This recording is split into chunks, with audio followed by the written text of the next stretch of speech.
માતાજી, આજે હું બનાવીશ હાંડવો. તો તેના માટે મેં હાંડવા ઢોકળાનો લોટ લીધો છે અને તેની રેસીપી પણ યુટ્યુબ ચેનલમાં આપેલી છે. તો હાંડવા ઢોકળાનો લોટ લીધો છે અને દહીં લીધું છે. દહીંના બદલે તમે છાશ પણ લઈ શકો. તો દહીં લીધું છે, દહીંના બદલે તમે છાશનો ઉપયોગ પણ કરી શકો. અને થોડું પાણી એડ કરી લોટમાં બધી જ વસ્તુને સરસ મિક્સ કરી લઈએ.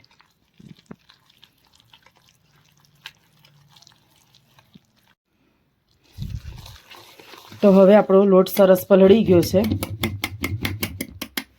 તો તેને આવી રીતે ઢાંકી અને 4 થી 5 કલાક માટે આપણે રહેવા દઈશું.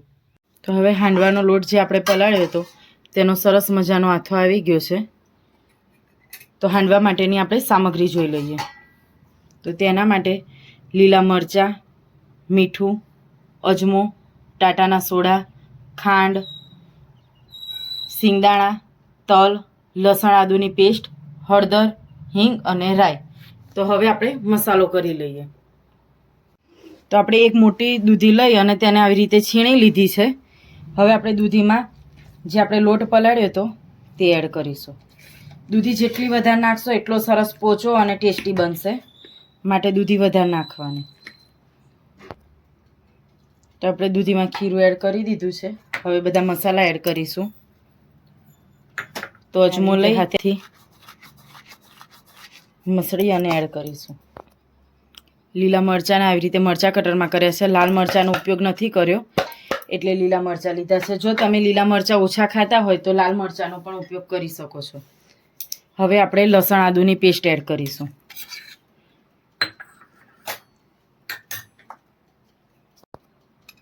તેમાં આપણે હળદર એડ કરીશું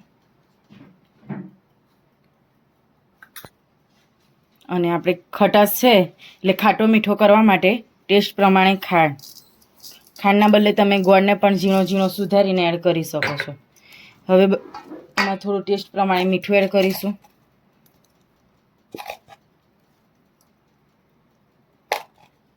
વસ્તુને બધી જ રીતે મિક્સ કરી લઈએ. તો આપણે જેટલું ખીરું છે એટલી જ સામે દૂધી લીધી છે.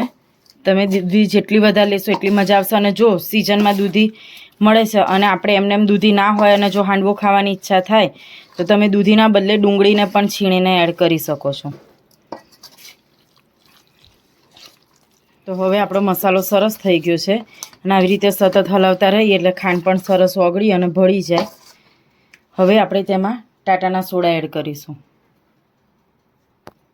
હવે આપણે તેમાં આટલા ટાટાના સોડા એડ કરીશું, અડધી ચમચી જેટલા, અને તેને પણ સરસ ફીણી લઈએ. ટાટાના સોડા એડ કરવાથી મસ્ત હાંડવો પોચો થાય છે અને ફૂલશે પણ સરસ. આપણે હાંડવો કુકરમાં મૂકવાનો છે એટલે રેતી ભરેલું વાસણ આવી રીતે આપણે ગરમ થવા માટે મૂકી દીધું છે. આ ગરમ થાય ત્યાં સુધીમાં આપણે વઘાર કરી લઈએ હાંડવાનો. હાંડવાના કુકરમાં આવી રીતે આપણે તેલ એડ કરીશું.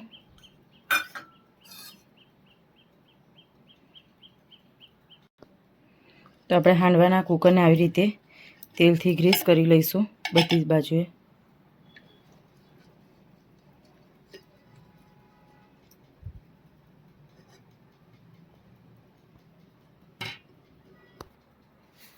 તો આપણું કુકર સરસ ગ્રીસ થઈ ગયું છે. તેમાં હાંડવાનું ખીરું હલાવી અને એડ કરીશું.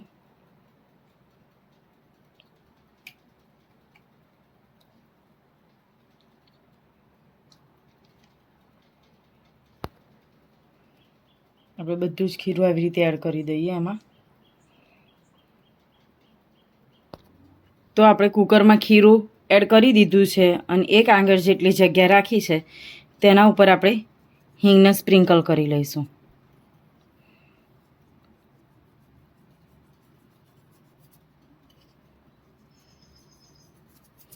અને આપણે થોડાક તલને સ્પ્રિંકલ કરીશું અને થોડાક તલ વઘારમાં એડ કરીશું.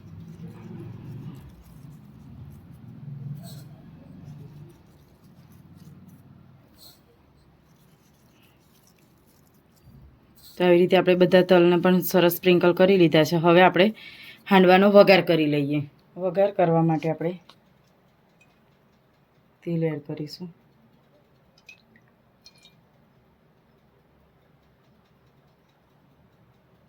તેલ સરસ ગરમ થઈ ગયું છે. હવે આપણે તેમાં સિંગદાણા એડ કરીશું અને સિંગદાણાને સરસ તળી લઈએ.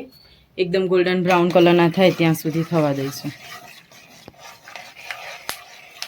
સિંગદાણા સરસ તતડવા માંડ્યા છે ત્યાં આપણે રાઈ એડ કરીશું અને રાઈ તતડી જાય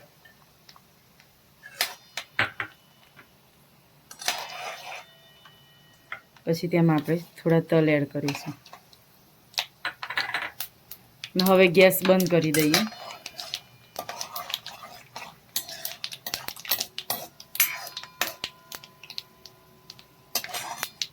તો આપણો વઘાર સરસ તૈયાર થઈ ગયો છે. તેને આપણે હાંડવા ઉપર એપ્લાય કરીએ.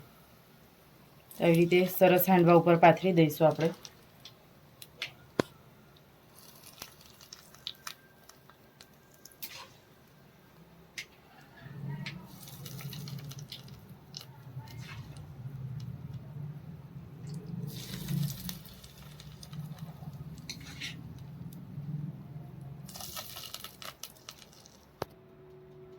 તો હવે આપણો બધો જ વઘાર સરસ પથરાઈ ગયો છે. તેને આમ કરી અને ઢાંકી અને આપણે ગેસ ઉપર 1 કલાક માટે થવા દઈશું. એકદમ ધીમા ગેસે આપણે 1 કલાક માટે આવી રીતે મૂકી થવા દઈશું. આપણે પહેલાં 4 મિનિટ માટે ગેસની ફ્લેમ ફાસ્ટ રાખવાની છે. જો અહીંયા બરાબર આવી રીતે ચેક કરી લેવાનું કે ગેસની ફ્લેમ ઉપર વચ્ચે જ આવે છે એવી રીતે. અને 5 મિનિટ માટે આપણે હાઈ ફ્લેમ રાખીશું અને પછી સ્લો ફ્લેમ પર 1 કલાક માટે આપણે તેને થવા દઈશું.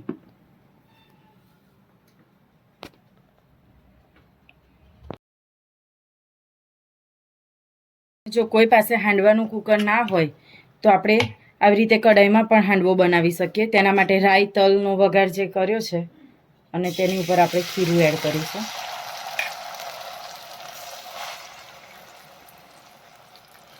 અને આવી રીતે સહેજ પાથરી લઈએ.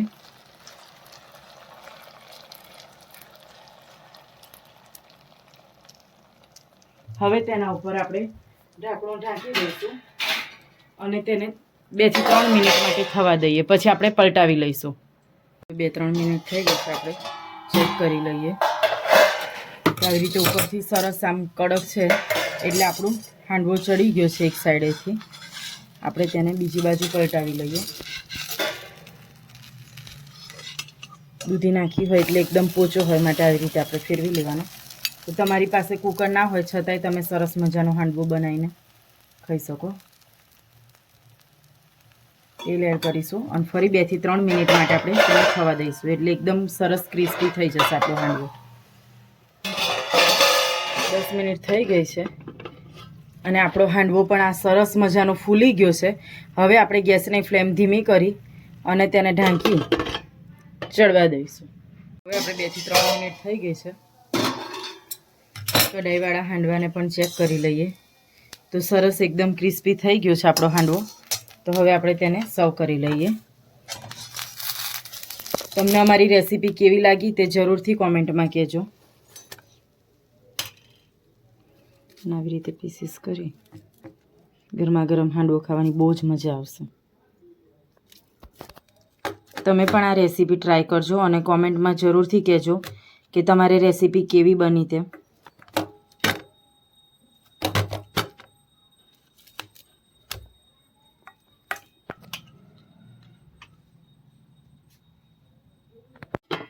તો હવે આપણે ચેક કરી લઈએ. હવે આપણે તેને ચેક કરી લઈએ. તો આપણું ચપ્પુ સરસ એકદમ કોરું નીકળ્યું છે એટલે આપણો હાંડવો ચડી ગયો છે અને આવી રીતે કિનારી પણ સાઈડમાંથી સરસ છોડી લીધી છે એટલે. તો હવે આપણે તેને ઢાંકી અને 15 થી 20 મિનિટ માટે સિઝાવા દઈશું.